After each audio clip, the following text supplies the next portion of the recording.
पति अभी नहा ही रहा था कि तभी फोन पर मैसेज टोन बजी। पत्नी मोबाइल के पास में ही खड़ी थी, उसका ध्यान फोन की तरफ गया। उसने सहज ही फोन उठाकर मैसेज पढ़ा। हाय, गुड मॉर्निंग डियर, किसी बेबी का मैसेज था। पत्नी सोच में पड़ जाती है कि अब यह बेबी कौन है। तब तक पति भी नहाकर बाहर आ चुका है। पत्नी उसे किसी बेबी का मैसेज आया है बताती है। पति मुस्कुरा देता है, फोन उठाकर उस मैसेज का रिप्लाई करता है, hi baby, how are you, और अपने काम में लग जाता है। इस रिप्लाई को भी पढ़ती है। अब हर पल पत्नी के दिमाग में यही विचार आता रहता है कि यह बेबी कौन है। शाम को पति घर आता है। पत्नी उससे पूछती है, यह बेबी कौन है। पति जवाब में सिर्फ मुस्कुरा देता है और फिर से अपने काम में लग जाता है। 2-3 दिन बीत जाते हैं। उन विचारों ने अभी तक पत्नी का पीछा नहीं छोड़ा था और फिर से पति के मोबाइल पर फिर एक बार बेबी का मैसेज आता है, आज तो मिलोगे कि नहीं, तुम्हारी बहुत याद आ रही है। इस मैसेज ने आग में घी का काम किया। पत्नी का शक और भी ज्यादा पक्का हो गया। बीच बीच में ऐसे मैसेजेस का आदान प्रदान होता रहता और पत्नी के मन में शक की जड़ें और गहरी होती गई। पति पूछने पर भी जवाब में सिर्फ मुस्कुराहट के और कुछ नहीं कहता। यह शक गुस्सा बनकर तब ज्वालामुखी की तरह फट पड़ता है जब एक दिन उसे अपने पति की जेब में सिनेमा की 2 टिकटें मिलती है। पत्नी अपने पति से बहुत झगड़ती है। पति उसे समझाने की कोशिश करता है लेकिन वह कोई भी बात सुनने को तैयार नहीं है। पति को भी उस पर गुस्सा आ जाता है और यह झगड़ा और भी ज्यादा बढ़ जाता है। गुस्से में पति घर से बाहर निकल जाता है। पत्नी का गुस्सा पति से कई गुना ज्यादा है। तुरंत वो अपना सारा सामान पैक करती है, एक चिट्ठी लिखती है कि मैं मायके जा रही हूँ हमेशा के लिए, और पति का घर छोड़कर चली जाती है। गुस्सा शांत होने पर जब पति घर आता है तो चिट्ठी पढ़कर उसके होश उड़ जाते हैं। 10 दिन बीत जाते हैं और गांव के उस घर पर डोरबेल बजती है जहां पत्नी रहने चली गई है। पत्नी दरवाजा खोलती है। दरवाजे पर 10 साल की एक छोटी बच्ची हाथों में चिट्ठी लिए खड़ी है। वह पत्नी को वह चिट्ठी देती है। बच्ची से वह चिट्ठी लेकर पत्नी चिट्ठी खोलकर पढ़ती है, डियर वाइफ, जिस बेबी की वजह से हम दोनों में इतने झगड़े हुए और तुम हमारा घर छोड़कर यहाँ चली आई, यह बच्ची जो अभी तुम्हारे सामने खड़ी है वह वही बेबी है।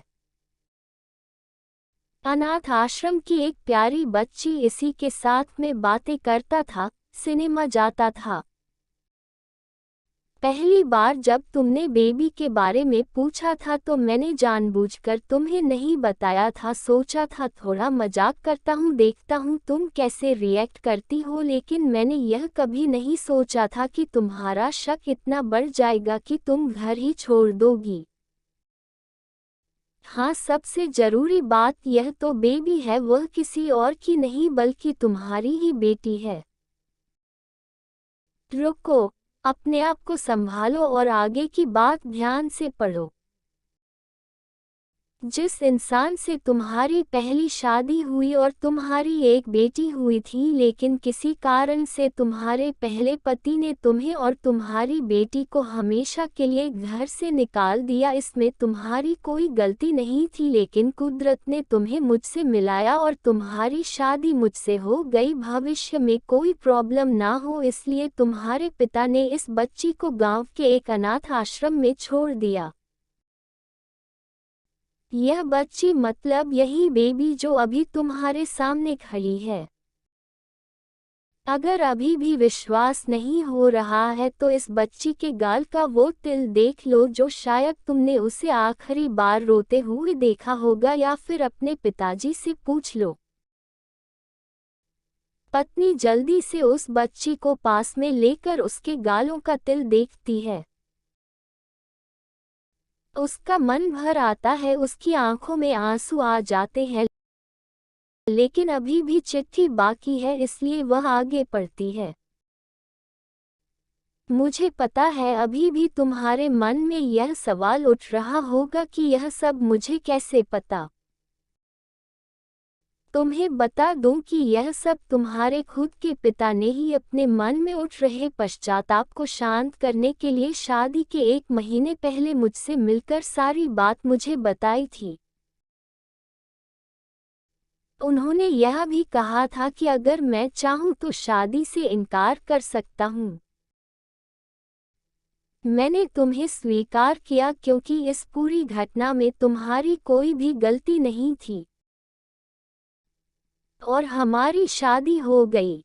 तुमने मुझे बहुत प्यार दिया, लेकिन तुम्हारे पिता से बेबी के बारे में जानने के बाद मैं उसे मिले बिना नहीं रह पाया। मैं बीच बीच में उससे मिलता था, उससे मिलना, उसके साथ समय बिताना मुझे अच्छा लगता था। कितनी प्यारी बच्ची, बिना किसी गलती के क्यों सजा भुगते, बस इसलिए मैं उसे थोड़ी सी खुशी देने की कोशिश करता था। बस मुझे इतना ही कहना था। अब अगर तुम फिर से अपने घर आकर मेरे साथ रहना चाहो तब और सिर्फ तभी गैलरी में आ जाओ, तुम्हारा और सिर्फ तुम्हारा डियर पति। बिना एक क्षण की भी देरी के पत्नी दौड़कर गैलरी में पहुंची और रास्ते पर उसका पति खड़ा था। उसके चेहरे पर मुस्कान थी और पत्नी की आंखों में पश्चाताप के आंसू थे। स्टोरी अच्छी लगी तो लाइक शेयर करें एंड कमेंट बॉक्स में बताना बिल्कुल मत भूलिएगा कि हमारी स्टोरी कैसी लगी। ऐसी प्यारी स्टोरीज देखने के लिए हमारे चैनल को सब्सक्राइब कर लीजिए। तो मिलते हैं नेक्स्ट वीडियो में, तब तक के लिए गुड बाय। एंड तक देखने के लिए थैंक यू सो मच।